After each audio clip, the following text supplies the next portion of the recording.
তৃতীয় ওয়ানডেতে পাকিস্তানের বিপক্ষে শুরুতে উইকেট হারায় ওয়েস্ট ইন্ডিজ। ব্র্যান্ডন কিং 5 রানে আউট। ত্রিনিদাদে এটি ছিল দুই দলের সিরিজ নির্ধারণী ম্যাচ। এভিন লুইস ও কেসি কার্টিও সুবিধা করতে পারেননি।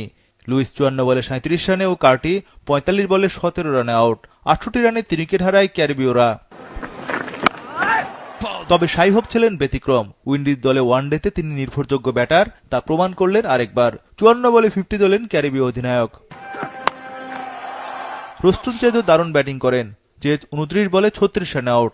184 রানে 6 উইকেট পতন ক্যারিবীয়দের। এরপরে 50 বলে 110 রানের দুর্দান্ত জুটি করে উইন্ডিজরা।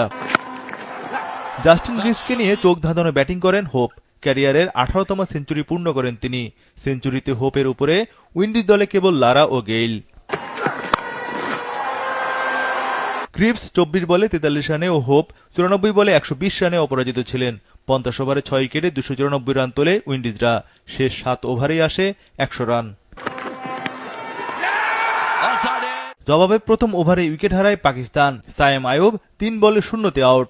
ওপেনার আব্দুল্লাহ শফিকও সায়েমের পথ ধরেন। আব্দুল্লাহ শফিক 8 বলে 0তে আউট। অধিনায়ক মোহাম্মদ রিজওয়ান গোল্ডেন ডাক। 8 রানে 3 উইকেট হারিয়ে ধুঁকতে থাকে সফরকারী পাকিস্তান। বাবর আজমও প্রতিরোধ করতে ব্যর্থ। 23 বলে 9 রানে বিদায় নেন বাবর।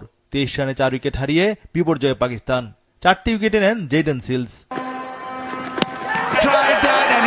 পরের ব্যাটিং ধস নামে 20 থেকে 22 ওভারে। এতে 70 রানে 7 উইকেট হারিয়ে ম্যাচ থেকে ছিটকে যায় পাকিস্তান। সালমান আগা 30 রানে আউট। এতে বেশি দূর যায়নি সফরকারীদের ইনিংস। নিজেদের দশম সর্বনিম্ন 92 রানে all out Pakistan. Jayden Seales 23 রানে শিকার করেন 6 উইকেট।